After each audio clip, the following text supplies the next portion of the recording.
como é que você avaliou essa fala sobre a política de gênero dos Estados Unidos? De que forma essa política esbarra nos últimos avanços em relação à diversidade sexual, de orientação sexual, direitos humanos e avanços, inclusive, nos Estados Unidos, né?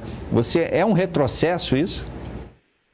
Muito obrigada pela oportunidade. Eu queria dizer que o posicionamento de Trump em relação a essas políticas de diversidade, inclusão e de gênero, elas já eram esperadas, né? Pelo menos para quem vem acompanhando todos os discursos que ele vem fazendo ao longo da campanha, já era mais ou menos esperado que ele ia tomar esse posicionamento mais duro em relação às políticas de gênero e também à comunidade LGBTQIA+. Então, eu consigo dizer que as políticas de gênero nos Estados Unidos, elas tiveram avanços significativos e retrocessos nos últimos 10 anos, fruto não somente das lideranças políticas, mas também de decisões judiciais. E eu acho que vale destacar alguns pontos, assim, para os telespectadores também, em relação aos direitos reprodutivos, que já haviam sido impactados antes mesmo do Trump assumir. Então, a gente tem, por exemplo, a decisão da Suprema Corte no caso Dobbs versus Jackson Women's Health Organization, em 2022, que revogou Roe versus Wade, eliminando, então, a proteção federal ao direito do aborto e deixando a regulamentação a cargo de cada estado.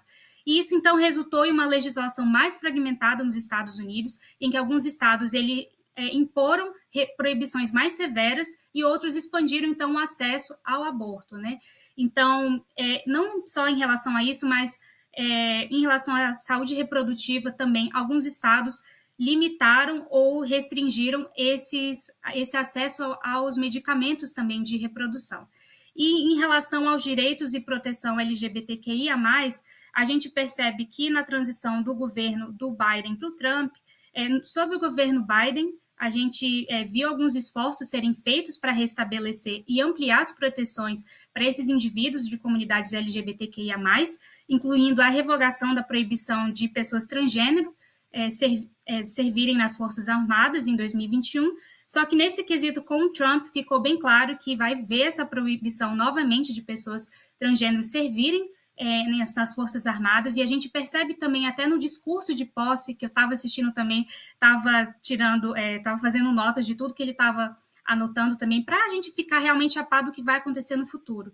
Mas a gente percebe que ele utiliza o termo do sexo, né, que somente 2 sexos, então ele meio que apaga essa parte de gênero, da diversidade de gênero, e além disso, vale ressaltar nas questões de políticas de inclusão e de diversidade, que também vão ser diminuídas ao longo, se não totalmente acabadas ao longo do seu mandato. Então, eu acho que era esperado digamos assim, esse retrocesso, mas ele não é fruto somente do mandato do Trump está assumindo agora, mas de retrocessos e desafios que a gente teve nos últimos 10 anos.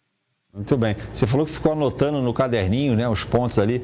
Que algum ponto em especial que você tenha te chamado a atenção, sobre o qual você gostaria de falar? Eu acho que o esperado também em relação às deportações em massa, esse foi o primeiro ponto que para mim chamou a atenção, porque ele abriu basicamente o discurso dele em relação a isso. E vale lembrar que no primeiro mandato ele também usou esse discurso muito forte, né, de deportação em massa e também com foco em latinos.